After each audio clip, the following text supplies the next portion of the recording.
وقت مرگ بھی فرشتے تسلی دیتے کہ تھوڑی سی تکلیف پہنچ رہی ہے، ہم سب ساتھ کھڑے ہیں، آپ گھبرائے نہیں، کوئی خوف نہیں، جس جنت کا آپ سے عمر بھر وعدہ ہوا ہے وہ تیار ہے بالکل۔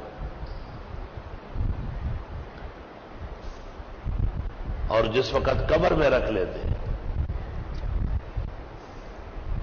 تو جیسے اس میں روح ڈلتی ہے اور اس کو یہ بیٹھتا ہے تو ایک خوبصورت حسین جمیل جوان کی شکل میں ایک ظاہر ہوتا ہے اور اس کو تسلی دیتا ہے کہ فرشتے آئیں گے، منکر نکیر پوچھیں گے، ہم نے جواب دینا، آپ آرام تسلی سے آئیں۔ اور پھر وہ جواب دے کے روانہ ہوتے ہیں اور اس کو کامیاب قرار دے دیتے ہیں۔ تو یہ اس سے پوچھتا ہے کہ آپ کون ہے، بڑا احسان کیا، کان صلاتک الفجر، آپ جو گرم گرم بستر چھوڑ کر فجر میں آتے تھے، میں آپ کی نماز فجر ہوں، آج کا اندھیرا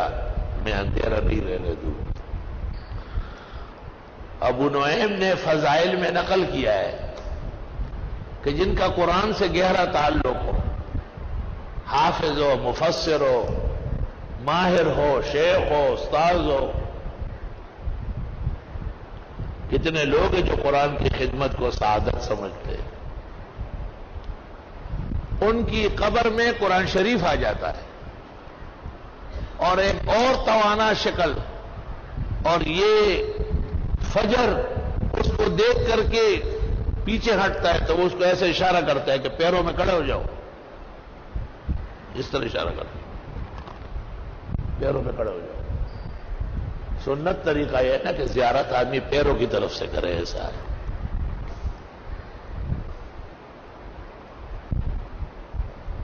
اور پھر منکر نکیر داخل ہوتے ہیں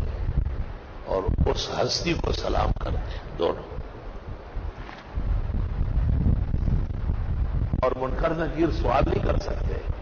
قرآن کریم جو ہے وہ اس کو املا کرا دیتا ہے کہ لکھے آپ، وہ لکھ کر کے سلام کر کے روانہ ہوتے ہیں اور پھر اس کو تسلی دیتے ہیں کہ ابھی تھوڑی دیر میں بائیں طرف سے کھڑکی کھولتا ہوں تاکہ آپ یہاں سے اپنی جنتیں دیکھیں اور یہ ہزاروں سال کا وقت آپ پر ایسا گزر جائے۔ اور پھر بائیں طرف سے ایک کھڑکی کھلتی ہے، وہ تو تمام حدیثوں میں ہے، فرآ روضتہا و بہجتہا، وہاں سے باغات اور رونق دیکھے گا، ان کو حیران ہوگا، اتنے درخت، اتنے پودے، اتنی حوریں، اتنے غلمان، دیکھتا رہے گا، اس زمانے میں سارا وقت گزر جائے گا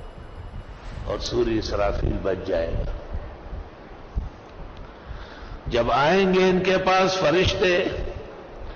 نہ ڈرنا اور نہ غمگین ہو، اور مبارک ہو وہ جنت جس کا تم سے وعدہ ہے۔ سبحان اللہ، اللہ ہمیں بھی یہ مقام نصیب کرے۔